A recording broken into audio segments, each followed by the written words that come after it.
नमस्कार दोस्तों, मैं पवन वाशने स्वागत करता हूं आपका स्टडी आईक्यू जुडिशरी के चैनल पर। और स्टडी आईक्यू की तरफ से आपको रिपब्लिक डे विश करता हूं। और आज मैं आपको रिपब्लिक डे के बारे में बहुत सारे फैक्ट्स बताने जा रहा हूं, बट साथ में आज मैं आपको वर्चुअल टूर कराऊंगा अलीगढ़ मुस्लिम यूनिवर्सिटी का, जो कि एक ऐसा इंस्टीट्यूशन है जहां से लाखों लोग अपनी तालीम को हासिल कर चुके हैं। मैंने भी अपनी तमाम एजुकेशन को यहीं से हासिल किया है, और जिसके कारण इस स्टडी आईक्यू के प्लेटफॉर्म के माध्यम से मैं देश के तमाम बच्चों में ज्ञान का प्रकाश जला पा रहा हूं। और वो बच्चे, कहीं ना कहीं मैं ये मानता हूं कि वो बच्चे देश के डेवलपमेंट में अपने रोल प्ले करेंगे। और अभी इस ब्लॉग की शुरुआत कर रहा हूं मैं यूनिवर्सिटी सर्किल से। तो आप मेरे पीछे देख पा रहे होंगे, यहाँ से हमारी अलीगढ़ मुस्लिम यूनिवर्सिटी स्टार्ट होती है। और ये जो जगह, ये जो सर्किल है, इसे हम यूनिवर्सिटी सर्किल बोलते हैं। आइए इसके बाद मैं आपको लेकर चलता हूँ बाबे सैयद पे। तो दोस्तों, हम आ चुके हैं बाबे सैयद पर, और यहाँ से हमारी अलीगढ़ मुस्लिम यूनिवर्सिटी का प्रवेश स्टार्ट होता है। अब ये आपको देखने में पता चल रहा होगा कि कितना सुंदर है। और मैं आपको एक बात और बता दूं कि हमारी पूरी यूनिवर्सिटी ऑक्सफोर्ड की तर्ज पर बनी हुई है, ठीक है। तो पर आज हम केवल एएमयू के बारे में बात नहीं करेंगे, आज हम रिपब्लिक डे के बारे में भी बात करेंगे। तो रिपब्लिक डे के बारे में मैं आपको बता दूं कि 26 जनवरी को रिपब्लिक डे इसलिए मनाया जाता है क्योंकि 26 जनवरी को हमारा कॉन्स्टिट्यूशन ऑफ इंडिया देश में इन्फोर्स करा दिया गया था, यानी कि संविधान को लागू कराया गया था। और मैं एक और फैक्ट आपको बता दूं कि संविधान बनकर 26 नवंबर 1949 को ही तैयार हो गया था, बट इसे हमने 26 जनवरी को लागू किया। 2 महीने इसके लिए हमने इंतजार किया। पर हमने ये इंतजार क्यों किया, ये मैं अपनी आगे की वीडियो में बताऊंगा। तब तक आपको मैं बाबे सैयद दिखाता हूँ। तो ये बाबे सैयद है, यहाँ से हमारे यूनिवर्सिटी में आप लोग एंटर कर सकते हैं। और इसके बाद हम चलेंगे एशिया की सबसे बड़ी लाइब्रेरी के पास, जो कि है मौलाना आजाद लाइब्रेरी, जहां पर बैठ के दिन रात मेहनत करके मैंने अपनी एजुकेशन को पूरा किया है। तो आइए मैं आपको लेकर चलता हूं मौलाना आजाद लाइब्रेरी पे, और वहां पर हम बहुत सारे रिपब्लिक डे के बारे में फैक्ट्स को डिस्कस करेंगे।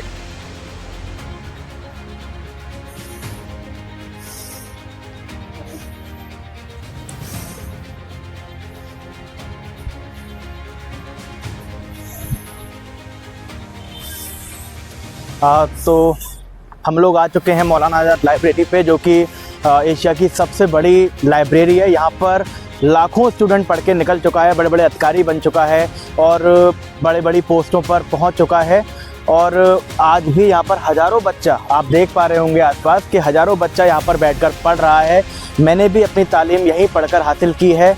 और आगे मैं बता दूँ कि एशिया की सबसे बड़ी लाइब्रेरी है मौलाना आजाद लाइब्रेरी। अब मैं उस क्वेश्चन के तरफ आपको लेकर चलना चाहता हूं, जो मैंने आपको बाबे सैयद पर बताया था कि 26 जनवरी को हमारे संविधान को लागू किया गया, बट 26 नवंबर 1949 में ही इसे बनाकर तैयार कर लिया गया था। तो 2 महीने का इंतज़ार क्यों करना पड़ा?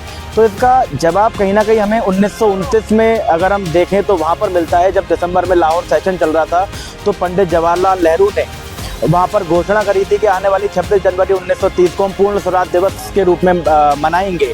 तो उसी तारीख को ऐतिहासिक पन्नों में दर्ज कराने के लिए हमने 26 नवंबर को अपने संविधान को लागू नहीं कराया। हमने 26 जनवरी उस ऐतिहासिक तारीख का इंतज़ार किया और 26 नवंबर को अपने संविधान को देश में लागू कराया। इस वजह से 26 जनवरी को ही हम हर साल गणतंत्र दिवस के रूप में मनाते हैं।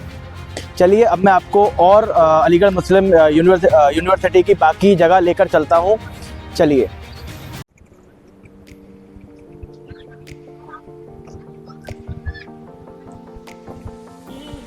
दोस्तों, अब हम पहुँच चुके हैं स्टूडेंट यूनियन हॉल। आपको दिख रहा होगा, ये स्टूडेंट यूनियन हॉल है। अब रिपब्लिक डे पर स्टूडेंट यूनियन हॉल के बारे में क्यों मैं बता रहा हूँ, आपको मैं बता दूँ कि जब यहाँ पर इलेक्शंस होते हैं, है ना। अब जैसे रिपब्लिक डे के बारे में अगर मैं आपको बताऊं, रिपब्लिक स्टेट का मतलब क्या होता है? रिपब्लिक डे का मतलब होता है जिस स्टेट का हेड इलेक्टेड हो। जैसे बहुत सारे देश हमारे वर्ल्ड में ऐसे हैं जहाँ पर जो हेड होता है स्टेट का, वो इलेक्टेड नहीं होता, वो या तो फैमिली दर फैमिली चला हुआ आता है, या फिर एक पर्टिकुलर क्लास ऑफ पर्सन ही वहाँ पर रूल करा करते हैं। बट इंडिया में ऐसा नहीं है। इंडिया की अगर हेड की बात करी जाए तो हर 5 साल बाद हमारे हेड को चुना जाता है। हमारा हेड है कौन? जैसे प्रेसिडेंट ऑफ इंडिया। तो प्रेसिडेंट ऑफ इंडिया का इलेक्शन हर 5 साल बाद होता है। तो उसी इलेक्शन को याद करते हुए मैं इस स्टूडेंट यूनियन हॉल पर आया हूँ, क्योंकि जब एएमयू में स्टूडेंट इलेक्शन होते हैं तो यही वो तारीखी फसील है जहाँ से हर कैंडिडेट अपनी स्पीच में अपना पोर्टफोलियो बताता है, अपना मैनिफेस्टो बताता है कि मैं इलेक्ट होने के बाद क्या क्या स्टूडेंट्स के लिए करूँगा।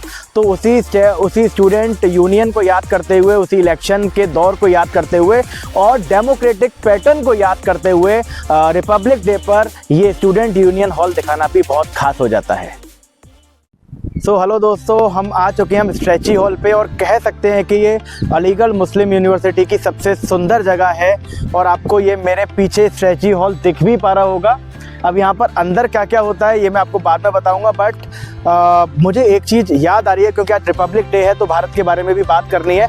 1885 में आपको पता है कि 1857 में देश की आज़ादी की पहली लड़ाई हमने लड़ी। उसके बाद 1885 में भारत की पहली पॉलिटिकल पार्टी का जन्म हुआ जिसका नाम था इंडियन नेशनल कांग्रेस।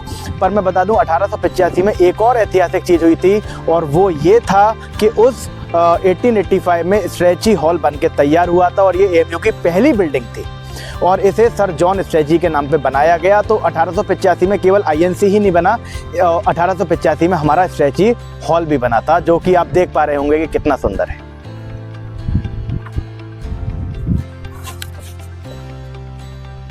ये स्ट्रेची हॉल का मेन गेट है और जैसे रिपब्लिक डे पर राष्ट्रपति भवन पर और संसद भवन पर झंडे को फहराया जाता है, ऐसे ही यहाँ पर अलीगढ़ मुस्लिम यूनिवर्सिटी पे झंडे को रिपब्लिक डे पर फहराया जाता है। जैसे दिल्ली में हमारी पार्लियामेंट चलती है, ऐसे ही एएमयू में अगर कोई यूथ पार्लियामेंट को कराया जाता है तो वो इसी स्ट्रेची हॉल के अंदर कराई जाती है। तो एक और ख़ास बात, जैसे आपको हमारे संविधान में गवर्नमेंट ऑफ इंडिया एक्ट 1935 की बहुत सी झलक देखने को मिलती है, ब्रिटिश लॉज की बहुत सी झलक देखने को मिलती है, वैसे ही अगर मैं आर्किटेक्चर की बात करूं हमारे अलीगढ़ मुस्लिम विश्वविद्यालय के, तो यहाँ के आर्किटेक्चर में भी आपको ब्रिटिश आर्किटेक्चर की झलक देखने को मिलेगी। जैसे अभी हमने देखा स्ट्रेची हॉल, ठीक है, आगे भी हम चलेंगे विक्टोरिया गेट की तरफ, जहाँ पर आपको क्लियर कट ये नज़र आएगा कि ये कहीं ना कहीं ब्रिटिश आर्किटेक्चर के तर्ज पर बनी हुई चीज़ें हैं। ये सामने हमारे स्ट्रेची हॉल है जो अभी हमने देखा। अब स्ट्रेची हॉल के जस्ट अगर सामने देखें तो वो आपको नज़र आ रहा होगा क्लॉक टावर, जहाँ पर हॉस्टल का हर बच्चा सही से समय को देख पाता है, ठीक है, समय से पढ़ पाता है, समय से सो पाता है, समय से खा पाता है। और इस क्लॉक टावर से अगर हम बाहर निकल जाएंगे तो वहाँ पर हमें दिखेगा विक्टोरिया गेट, जो कि एएमयू का एक सबसे सुंदर गेट है। तो आइए मैं आपको दिखाता हूँ विक्टोरिया गेट कैसा दिखता है। दोस्तों यही वो विक्टोरिया गेट है जिसके बारे में मैं स्ट्रेची हॉल पर बात कर रहा था और ये आप देख पा रहे होंगे कि ये एएमयू का सबसे सुंदर गेट मैं इसे मानता हूँ। इसके बारे में मैं कुछ बात आपको बता दूँ। ये दरवाज़ा 1885 में स्ट्रेची हॉल बना, उसके बाद 1894 में 1894 में इस विक्टोरिया गेट को बनाया गया, बट उस वक्त विक्टोरिया गेट को विक्टोरिया गेट नहीं कहा जाता था, उस वक्त इसे सदर दरवाज़ा कहा जाता था। फिर 1914 में सदर दरवाजे का नाम बदल के विक्टोरिया गेट रख दिया गया। और मैं आपको बता दूं कि अलीगढ़ मुस्लिम यूनिवर्सिटी की जो शुरुआत हुई थी वो एक छोटे से college Mohammad Anglo Oriental college से हुई थी, जो कि सर सैयद अहमद खान ने बनाया था। उसका मेन दरवाज़ा जो था वो सदर दरवाज़ा था, जो बाद में जाके 1914 में विक्टोरिया गेट बना और आज भी हम इस सुंदर से गेट को विक्टोरिया गेट के नाम से जानते हैं। दोस्तों अब हम पहुंच चुके हैं sir Syed house. Sir Syed Ahmad Khan कौन थे? तो मैं इनके बारे में बता दूं कि ये वो महान आत्मा थे जिन्होंने इस यूनिवर्सिटी को बनाया, ठीक है, इस यूनिवर्सिटी की नींव रखी। और उस टाइम पर, जिस टाइम पर एजुकेशन सारी कम्युनिटीज़ को नहीं मिल पा रही थी, एक मॉडर्न एजुकेशन पाने की व्यवस्था सारी कम्युनिटीज़ के लिए सर सैयद अहमद खान ने करी। तो इन्हीं के नाम पर ये सर सैयद हाउस हम लोगों ने बनाया हुआ है। और मैं एक और बात आपको बता दूं कि जैसे अगर सेक्युलरिज्म का फाइनेस्ट एग्जाम्पल आपको देखने को अगर चाहिए तो हमारा अलीगढ़ मुस्लिम यूनिवर्सिटी उसका फाइनेस्ट एग्जाम्पल है, क्योंकि यहाँ का अगर पहला ग्रेजुएट की मैं बात करूँ तो यहाँ के पहले ग्रेजुएट भी ईश्वरी प्रसाद रहे।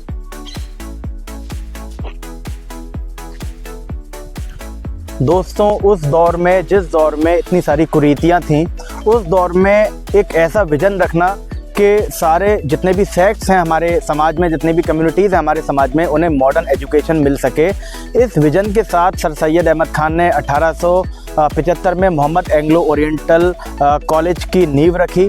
और जिस मोहम्मद एंग्लो ओरिएंटल कॉलेज को 1920 में अलीगढ़ मुस्लिम यूनिवर्सिटी का दर्जा मिला।